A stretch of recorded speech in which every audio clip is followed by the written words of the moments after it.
Hey everybody, welcome back. And today we're going to be creating our beginner's guide to your Walt Disney World vacation. We're going to cover a lot of information in this video.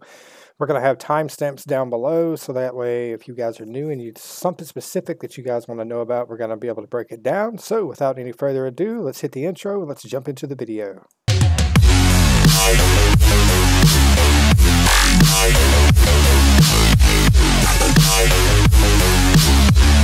So if you like the content and you want to see more Disney World content like this, go ahead and smash the subscribe button, turn on notifications, and hit the thumbs up button for me. It'll help me out greatly, and it's all completely free. Takes about 3 seconds. All right, so what we're going to do is we're going to break everything down from give you all the information that you need to know if you're planning your own Walt Disney World vacation, everything that you would really need to know informational wise, and really give you your options of what you need. This is a really loaded video because we're going to cover a lot of information in here. So like I said at the beginning of the video, we're going to leave timestamps down below so that way you guys can kind of just maneuver through what you need to do. So the first thing you really want to ask yourself, what is Walt Disney World? What does Walt Disney World have that other theme parks around the world does not have? So Walt Disney World is made up of about 43 square miles. That is a total of 27,520 acres. It has grown over the years to now cover about 47 square miles. For those of you who really don't put that in perspective, it is a very large place, and it's made up of 4 different theme parks. The main theme park that a lot of people go to is called Magic Kingdom. That is where your Cinderella Castle is. There's Disney Hollywood Studios, which has Toy Story Land, Mickey and Minnie's Runaway Railway, Galaxy's Edge. You have Animal Kingdom, which has Pandora. And then you have Epcot, which is the probably sister park to Magic Kingdom, where you've got the really big spaceship Earth, or as like some people like to call the golf ball in the center of that park. And then on top of that, it used to be called Downtown Disney. Now it's called Disney Springs, which is really similar to City Walk. Disney Springs is not a theme park, but it's kind of like a walk around with the different stores and shops and restaurants and a lot of really cool stuff, especially during the holidays. They have a lot of different Christmas trees themed to Disney World characters or movies.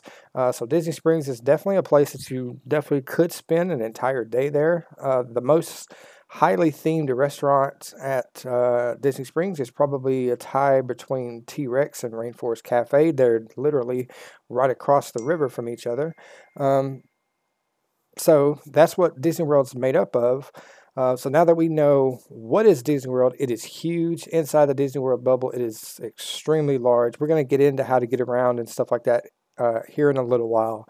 But first, we're going to go talk about our next section, which is our resorts and our tickets. So when you're planning your Walt Disney World vacation and you finally made a decision to go, they have what they call a vacation package. What is included in a vacation package? Your vacation package is included by your resort and your tickets, depending on how many days. We're going to use an example of a 5-day trip. We're definitely not going to use ours. So what you would do is you would book your resort and however many park days you would like to spend. If 3 of those 5 days you wanted to spend at the parks, then whoever is in your party would all have 3 park tickets for those days. How do you select the resorts that you would like to go to? The resorts are categorized into 3 categories. They are called value resorts, which are very affordable, smaller roomed resorts that are kind of like normal hotel rooms. Then you've got your moderate resorts that are kind of like an upscale from the value. And then you have your deluxe resorts, which are usually the more expensive, high-end resorts that a lot of people go to when they're taking really short trips because you're only there for a few days. So that's how that usually works. The value resorts, depending on the time of the year, the busiest time of the year in December will usually run anywhere between $250 to $350 per night. On a normal slow day like we go in September, it's usually only about $130, $140 a night. The moderate resorts jump up a little bit like that, and sometimes the deluxe resorts can range you anywhere between $500 and $700 per night, depending on what you get. There is one moderate resort that has deluxe resort pricing, and that's Coronado Springs. If you stay in the tower area, which seems to be like if you get the villas or the suites or anything like that, they're going to be priced very high on the deluxe price. I've seen some of the those suites up there in Grand Destino Tower that are like $1,250 per night. So just kind of keep that in mind. Anytime we go on a trip, because when we go on a trip, we usually spend a lot of time in the parks and not a lot of time at the resort. If you're going to do that, then you probably would be very beneficial to get yourself a value resort just to kind of have a place to store your stuff, a place to stay, and sleep and shower and do stuff like that. It really just depends on what you and your party are looking for. If you're going to spend a lot of time at your resort, you can choose either of the three. If you're worried about finances and what you really think should do, a lot of people choose the value resorts and the preferred rooms because you have easier access to get to where you want to go. The value resorts, two of the value resorts have Skyliner options, which will allow you to go to Epcot and Hollywood Studios via the Skyliner instead of waiting for the bus. These resorts are Art of Animation Resort and Pop Century Resort. Pop Century is literally just across a bridge from Art of Animation. They both use the same connecting Skyliner line. None of the deluxe resorts offer Skyliner access. They do offer monorail and boat transportation, though. There is one moderate resort that offers Skyliner access, and that is Caribbean Beach Resort. Those are the only resorts that offer the Skyliner, and the Skyliner can take you from your resort to Hollywood Studios and to Epcot, and you don't have to wait on the bus. As far as going to Magic Kingdom, if you're at a value or a moderate resort, you're going to have to take a bus. Epcot, like I said, Pop Century, Caribbean Beach Resort, and Art of Animation, you can go on a Skyliner. Hollywood Studios, the same thing. Animal Kingdom, just about everywhere you go, you're going to have to take a bus to get there. The monorail lines usually run on the deluxe resorts around the circle of Magic Kingdom, which consists of the Disney's Contemporary Resort, the Grand Floridian, and the Polynesian Village. These are the three most expensive resorts on property, so you kind of would figure that since they're the ones that are linked with the monorail, so kind of keep that in mind. Now that we've discussed packages and what they are, let's talk about transportation. A lot of people talk about transportation, getting a rent-a-car. I want to be able to drive everywhere. But first, let's talk about your transportation options before you even get on property. As soon as you arrive to your airport via Orlando International Airport, how are you going to get to your resort from there? If you are staying off property, then you could still use these services to go off property, but you wouldn't be able to use like Sunshine Flyer, which is like $15 per adult and I think like $10 per child. And what it is it's a bus service that will come and pick you up from the airport and take you to your resort. Now, keep in mind, if you're in a crunch for time and you need to get to your resort really, really fast, this is probably not going to be the best benefit for you because like any other bus, they run on a route. So depending on where your resort is on that route depends on when you would get there.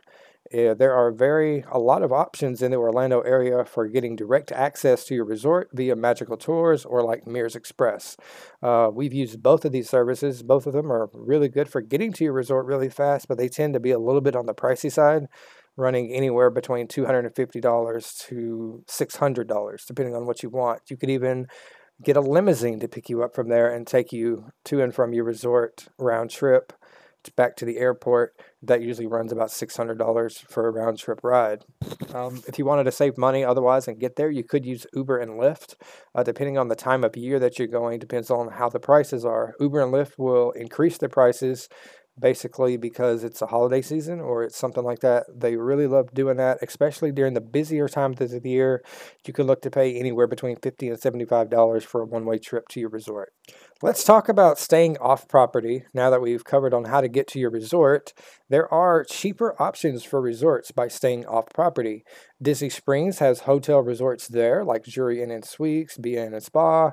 All of these are cheaper than staying at some of the Disney-themed resorts inside the Disney World bubble, but you kind of sacrifice some of the amenities for these. If you wanted to stay outside the Disney World bubble, they have these off-site hotels on the Disney World website, like Residence Inn, Hilton, Four Seasons, Epcot's Swan and Dolphin Hotel. All of these are considered to be off-property resorts. They tend to be a lot bit on the cheaper side when it comes to doing that. But the only thing that you're really sacrificing is you don't get the free complimentary transportation that Disney World offers. Now, some of these hotels will offer free transportations to and from the parks at that point in time, like Jury Inn and Suites there in Disney Springs. Residence Inn off property will allow bus services to some of the parks and to Transportation and Ticket Center.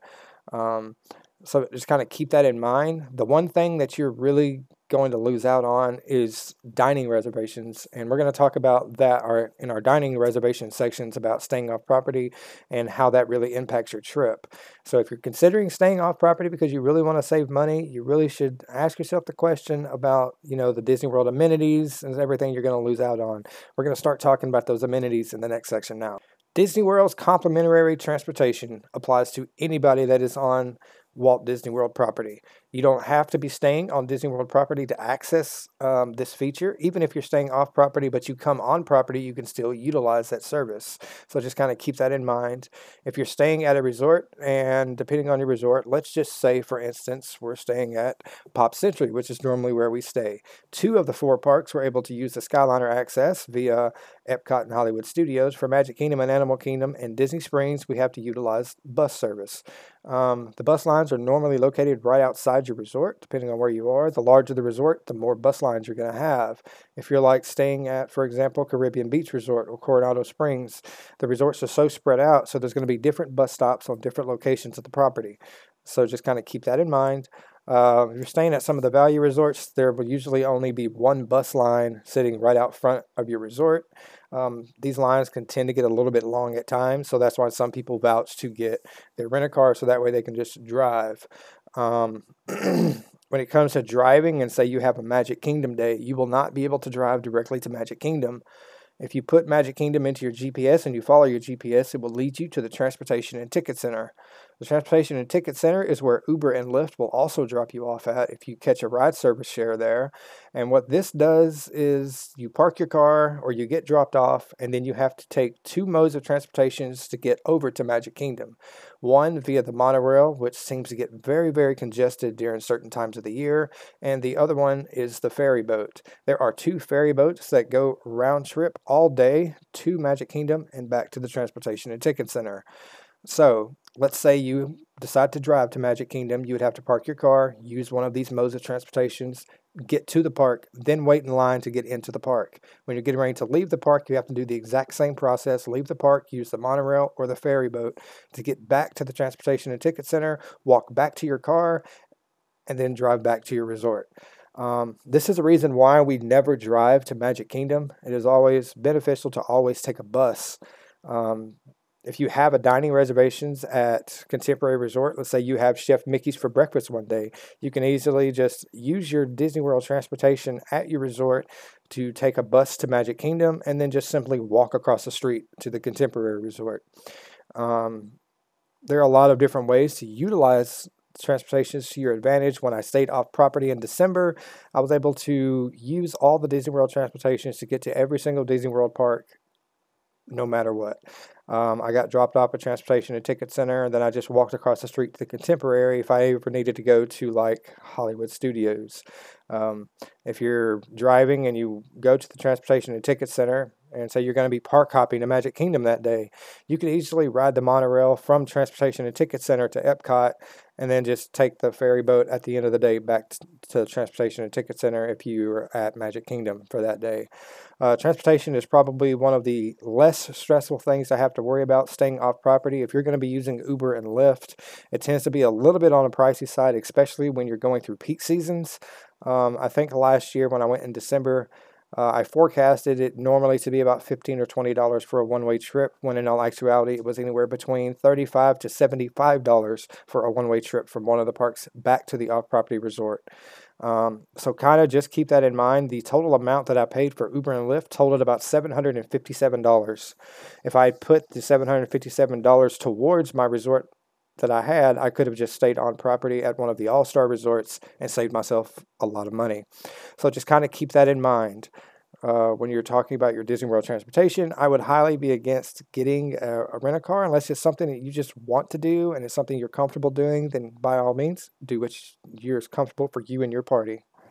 One of the most immersive things that Walt Disney World has to offer is the dining experience. The dining experience at Walt Disney World is the part of the experience of the trip that makes the trip special. There are some of these dining reservations that are extremely immersive, like Space 220. You got some of the character dining restaurants like Hollywood and Vine, Chef Mickey's, Crystal Palace. All of these require advanced dining reservations. Earlier in the video, I told you we would cover advanced dining reservations, especially when it comes to pertaining to you staying off property. But before we get into that, let's break down the rules of how dining reservations work. At exactly 60 days from the day you check into your resort, you are available to make advanced dining reservations for the entirety of your trip, as long as you are staying on Disney World property. As we covered earlier, Disney World property is any Disney World owned hotel resort, value moderate or deluxe resort. If you are staying at Disney Springs or off property, it does not apply to you. If you are staying off property or at a Disney Springs hotel resort, you are only able to make your dining reservations 60 days to the day. So you would have to make your dining reservations every single day. Say you had a 5-day trip. 60 days from that day, you would be able to make a dining reservations for your first day. The next day after that, you would be able to make a dining reservations for your second day, and so on and so forth for your entire 5-day trip. But if you were staying on Disney World property, from 60 days from the day that you check in, you can book all 5 days all at once in succession. That is the benefit from staying on property versus staying off property. What this really does is some of the really high-end dining reservations that are very popular, like Space 220, California Grill, Le Cellier, all of these dining reservations seems to go out really, really fast. And if you're staying off property, you're really at a disadvantage because the people that stay on property can book for the entirety of their trip. If I'm staying off property, I would take an extended longer day than about 5 days. That way you could put those dining reservations at the tail end of your dining reservation list, and that way you've got a higher chance of getting it.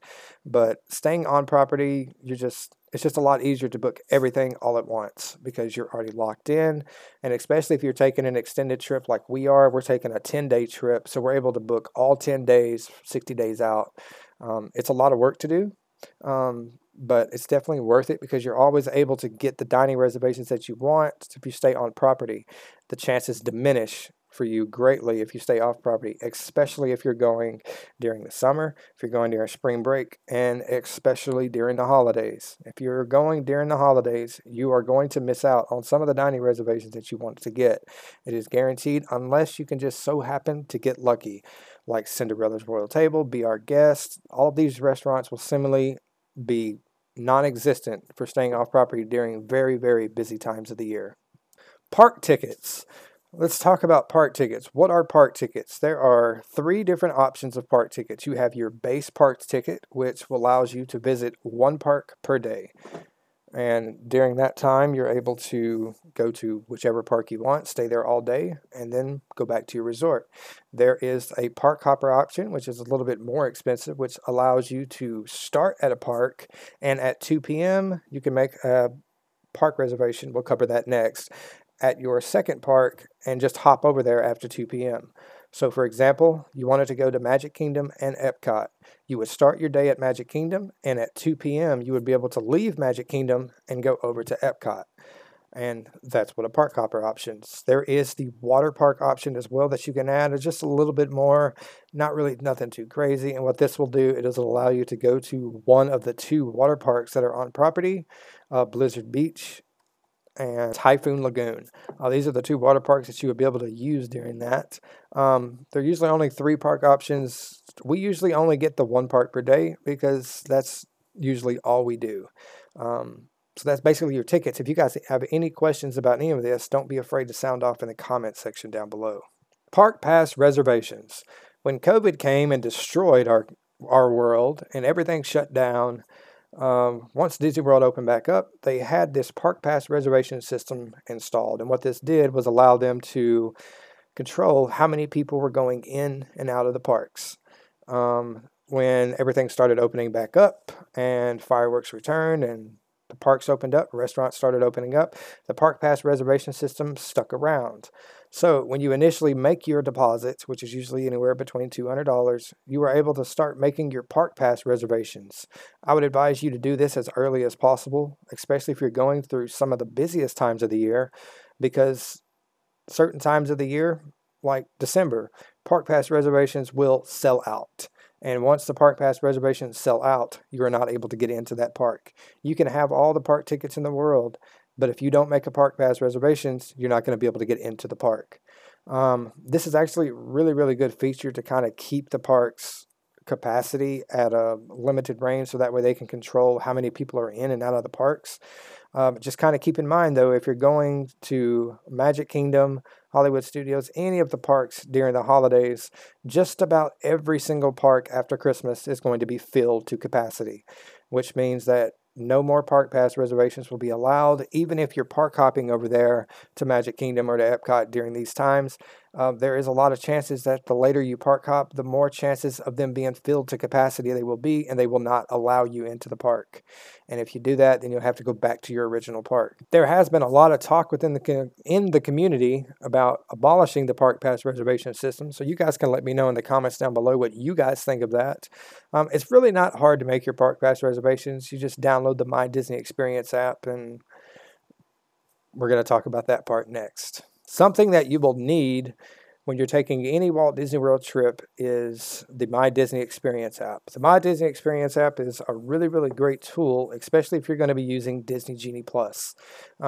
Disney Genie is free to all guests. Disney Genie Plus will charge anywhere between $15 per day up to $29 per day. If there is a soft opening for a new ride or a new fireworks show, you can expect these prices to jump up to all the way to $35 per day.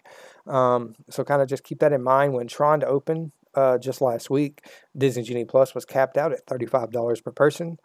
So kind of keep that in mind. The Disney Genie Plus will allow you to set your itinerary around what you would like to do. It will also show you forecasted wait times for each of the attractions, including character meet and greets. So if everybody's asking, how do we get so many character meet and greets? It's because when we first go into the park, the very first thing we do is we go to the character meet and greet that we want to do the most. And then if there's a second or third or fourth one that we want to do, we look at the My Genie Experience thing, and we see what time is going to be the lowest wait time for that time. And what we do when it gets close to that time, we say, hey, it's supposed to be low forecasted wait for Ariel's Grotto. So we start making our way over there, and they say 2 o'clock is the lowest time. At 2 o'clock, we'll go over there, we'll wait in line to meet Ariel. At that time, sometimes it could be forecasted wrong, sometimes it could be right, but the My Disney Experience app is really, really good when it comes to maneuvering around the parks. Also, the My Disney Experience app will also let you check into your dining reservations before you even get there. It will send you a push notifications telling you that it's time for you to check in. Are you ready? Blah, blah, blah. So it'll allow you to do this. The next thing we're going to get into is virtual queues. Anytime a new ride opens at Walt Disney World, like Tron just opened up, and last year we had Guardians of the Galaxy Cosmic Rewind. The time before that we had Rise of the Resistance. All of these rides, instead of using a normal standby line, will use what you like to call virtual queues. These things sell out really, really fast. Okay, trust me. These are available at 7 a.m. for all guests staying on property or off property. So what you really want to do is you want to be on your My Disney Experience at 7 a.m. and ready to get your book, ready to get your reservation going. They will open the virtual queues at 7 a.m. and 1 p.m.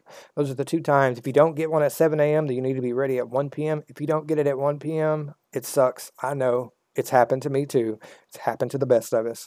There are times where it happens. When I was at Walt Disney World during the holidays, virtual queues for both times usually sold out in about 30 seconds.